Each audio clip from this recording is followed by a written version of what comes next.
After the destruction of the Institute, Elder Maxon of the Brotherhood of Steel realized that he had a problem. Maxon had sent the bulk of his forces into the Commonwealth to confront the Institute. Back in the capital wasteland, raiders, mutants, and mercenaries took the opportunity to begin pillaging at will, even launching attacks against the citadel itself. Radio messages from the capital made it clear that reinforcements needed to be sent back to the capital immediately. However, Maxon was both unwilling and unable to leave the Commonwealth. Too many threats remained in the Commonwealth, including super mutants, raiders, feral ghouls, and stray synths. Maxon needed soldiers in both places, but he simply did not have the troops necessary. He could not recruit knights and paladins from the local populations of the Commonwealth or Capital Wasteland, as more conservative Brotherhood members would not stand for having massive numbers of commoners entering the Brotherhood.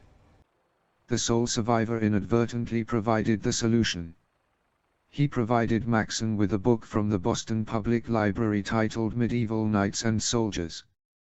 In the book, Maxon learned about the yeoman class of soldier, groups of farmers and servants organized in those times to support knights in war. The more conservative members of the Brotherhood agreed to this solution as long as ghouls and synths would be prohibited from joining. Maxon immediately began shipping knights and paladins south via vertibirds and recruiting for the new yeoman guard in the Commonwealth. The prospect of working for the Brotherhood proved extremely popular in the Commonwealth.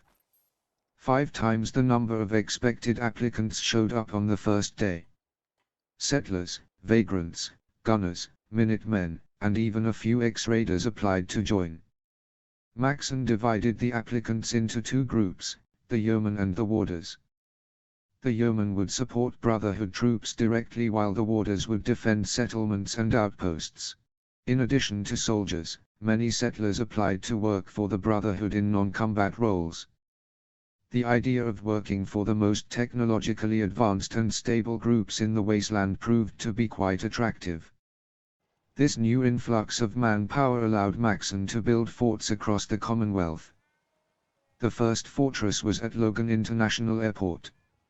A fort staffed by yeomen and warders protected the rest of the base. Maxon then initiated his 4 corners strategy to control the Commonwealth.